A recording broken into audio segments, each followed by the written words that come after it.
Car చీకట్లో ఉన్న రాష్ట్రంలో వెలుగులు నింపింది తెలుగుదేశం ప్రభుత్వమేనని ఏపీ సీఎం చంద్రబాబు నాయుడు అన్నారు. తూర్పుగోదావరి జిల్లా అంగరలో నిర్వహించిన జన్మభూమి మా ఊరు కార్యక్రమంలో ఆయన పాల్గొని ప్రసంగించారు. కొబ్బరి ఆధారిత పరిశ్రమలు ఏర్పాటు చేసి రైతుల ఆదాయం పెంచుతామని హామీ ఇచ్చారు.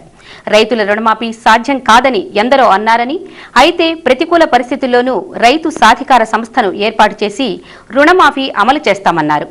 మొన్నటి వరకు నాయకులు ఇసుకను దోచుకొని ప్రభుత్వ ఆదాయాన్ని లూటీ చేశారని సీఎం చంద్రబాబు ఆరోపించారు. జిల్లాల్లో ఇసుక కొరత లేకుండా చూసేలా కలెక్టర్లకు ఆదేశాలు జారీ చేస్తామన్నారు బాబు.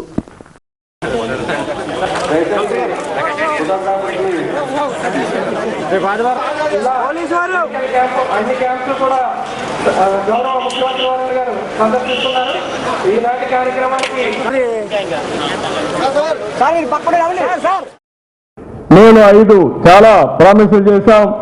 ఈ 5 ప్రామిసుల పైన సంతకాలు పెడతానని, 1 రైతు రుణమాఫీ, 2 డాక్రా సంఘాలకు రుణభారం తగ్గించడం, ఇంకో పక్కన మీరు తీసుకుంటే పెన్షన్లు 5 రెట్లు పెంచడం, అదే మరి బెల్ట్ షాపులు పూర్తిగా రద్దు చేయడం, ఉద్యోగస్తులు కూడా ఉద్యోగ విరమణ వయస్సుని 58 సంవత్సరాల నుంచి 60 సంవత్సరాలు చేయాలని చెప్పి నిర్ణయించాం.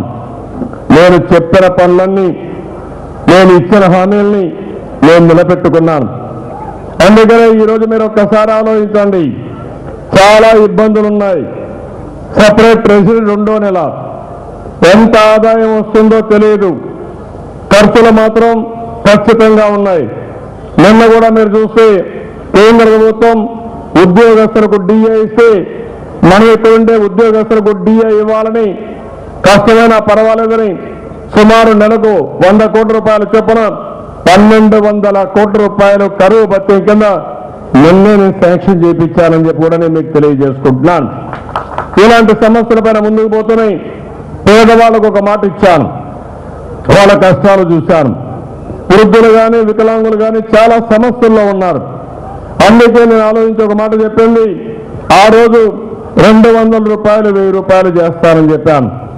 ఈ రోజు నా మాట నేను నిలబెట్టుకున్నాను. 5 రెట్లు పెంచాం. 1-2 సార్లు కాదు. స్వాతంత్రం వచ్చిన తర్వాత పేదవాళ్ళ పట్ల, వృద్ధులు, వితంతువులు, చేనేత గీత కార్మికులు వీళ్ళకు ఒకేసారి 1000 రూపాయలు 5 రెట్లు పెంచిన ఘనత ఒక్క తెలుగుదేశం ప్రభుత్వానికి దక్కింది. ఇది మీరు గుర్తుపెట్టుకోవాల్సిన అవసరం ఉంది. సుమారు ఒక 5,000 కోట్ల రూపాయలు సంవత్సరానికి మనకు భారం పడుతుంది.